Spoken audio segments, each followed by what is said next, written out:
Assalamualaikum warahmatullahi wabarakatuh. Waalaikumsalam warahmatullahi wabarakatuh. Baik, selamat siang anak-anak. Pada hari ini saya akan mengajar mengenai pendidikan Pancasila dan kewarganegaraan, mengenai kasus-kasus hak dan pelanggaran warga negara ya. Sebelumnya saya sudah memberikan buku paket ini ya. Apakah kalian sudah membaca? Belum? Oh baik, terima kasih. Mungkin nanti saya akan bahas ya sedikit, namun semoga bermanfaat, mengenai hak dan pengingkaran kewajiban warga negara ini ya. Nah, di sini saya akan kasus hak dan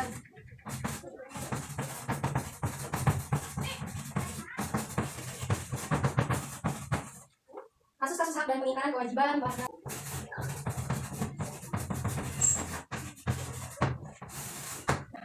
Ini judul yang akan kita bahas pada materi hari ini. Poin-poin pada kasus hak dan pengingkaran kewajiban itu ada 4 ya anak-anak.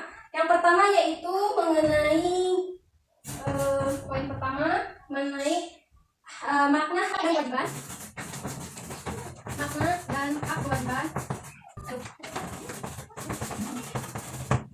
Lalu yang kedua, poin kedua yaitu substansi hak kewajiban. Hak dan kewajiban warga negara, warga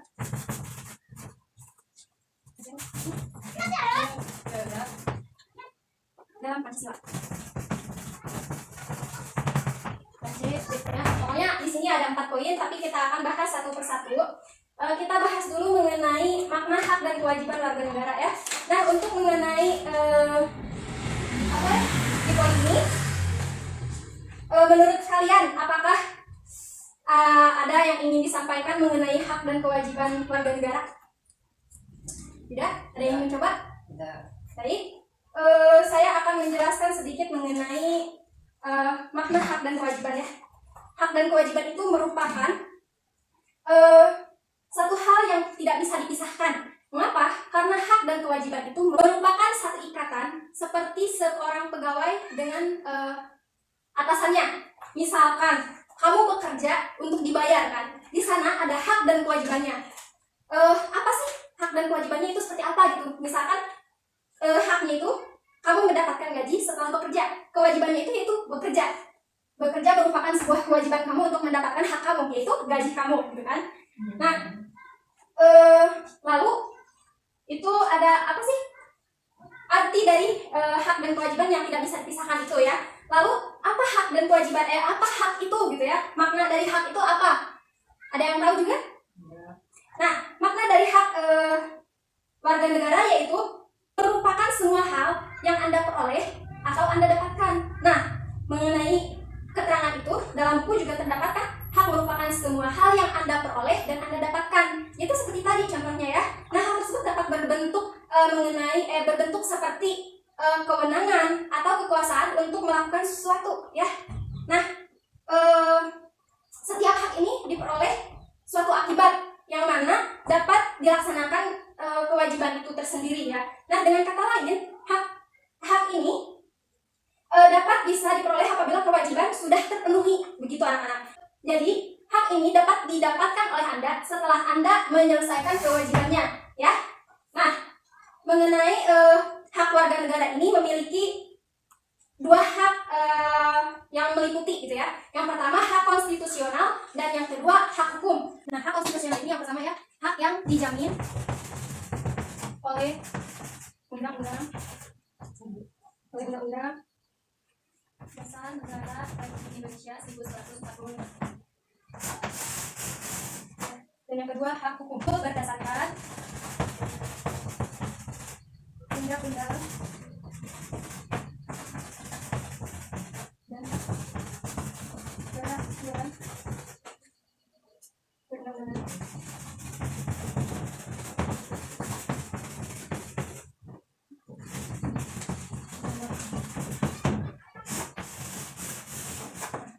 Nah, ini merupakan hak hak-hak konstitusional merupakan hak warga negara ya.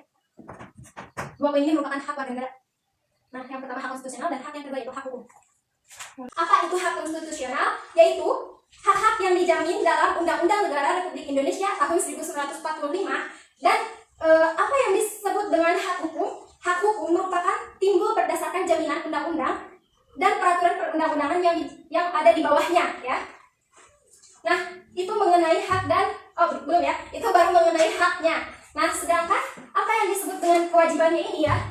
Oke, sebelum saya melanjutkan untuk menjelaskan apa itu kewajiban, karena barusan saya menjelaskan itu mengenai haknya ya.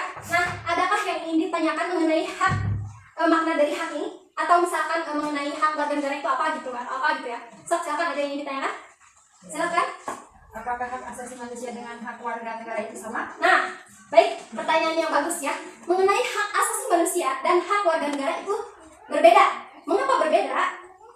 Karena hak asasi manusia itu sifatnya universal. Kenapa universal? Apa sih maksud universal ya tahu? Jadi begini, hak asasi manusia itu bersifat universal. Maksud universal itu adalah luas ya, menyeluruh, tidak terbatas. Itu yang disebut dengan universal. Misalnya, kamu hak asasi manusianya untuk bernapas gitu ya. Nah, itu kan sesuatu hal yang hak yang harus kamu dapatkan, bukan harus lagi sih. Itu mah bebas gitu kan. Dan emang hak kamu untuk bernapas di mana saja. Misalkan kamu tidak berada di Indonesia ya, atau misalkan kamu berada di negara Indonesia, lalu kamu bepergian ke negara lain. Nah, kamu meskipun berada di negara lain, kamu masih memiliki hak untuk bernapas ya, tidak diatur gitu kan. Kalau misalkan untuk hak warga negara itu merupakan hak yang dibatasi ya. Mengapa dibatasi? Karena hak warga negara itu merupakan seperangkat hak yang melekat dalam diri manusia dalam kedudukannya sebagai anggota dari sebuah negara. Nah, begitu. Makanya kenapa hak warga negara itu dibatasi? Karena setiap hak yang kamu miliki itu berbatas hanya ada di negara kamu saja. Misalnya, kamu hanya dapat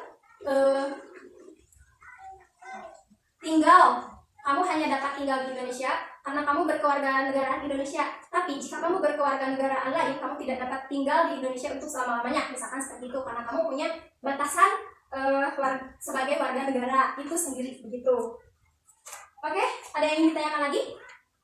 Oke, kita lanjut ya ke yang selanjutnya, yaitu mengenai kewajiban warga negara.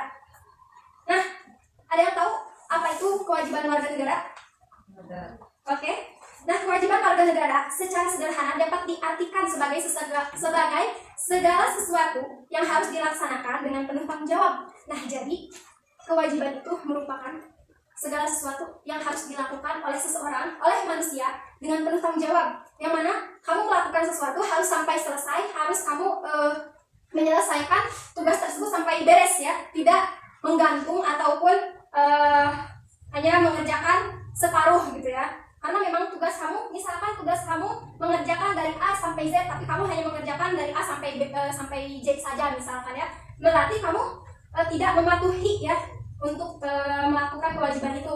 Karena ya secara garis besarnya ya, kewajiban itu merupakan segala sesuatu yang harus dilakukan dengan penuh tanggung jawab gitu kan, tidak untuk setengah-setengah ataupun hanya dilakukan secara asal-asalan gitu ya.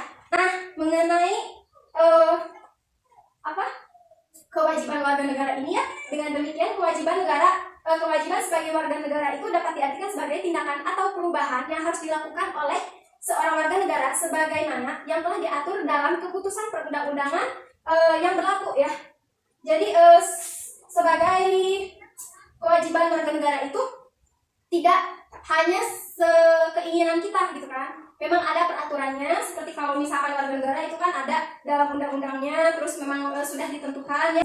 Bukan hanya dari keinginan kita sendiri gitu ya, munculnya kewajiban ini gitu ya.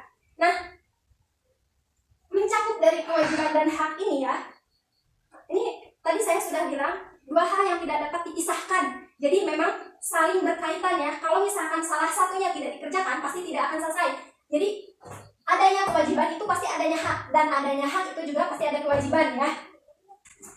Nah, mungkin itu yang dapat saya sampaikan mengenai hak dan kewajiban secara ringkasnya ya. Secara ringkas mengenai hak dan kewajiban warga negara itu sendiri. Nah, mungkin saya akan memberikan kesempatan satu kali pertanyaan lagi untuk bertanya. Apakah ada yang ingin bertanya? Oke, silakan.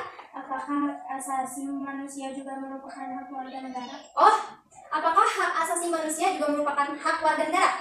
Ah, tentu saja. Itu merupakan hak asasi juga merupakan hak warga negara juga. Karena apa? Ya misalkan ya, hak setiap warga negara itu, misalkan hak setiap warga negara itu dapat menduduki jabatan dalam pemerintahan Republik Indonesia ya.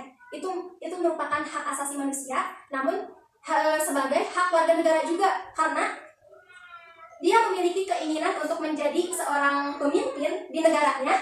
Itu merupakan keinginan tersendiri ya, namun juga berkaitan dengan negaranya. Jadi hak asasi manusia itu pasti berkaitan dengan hak warga negara, begitu. Jelas? Jelas, Bu. Oke.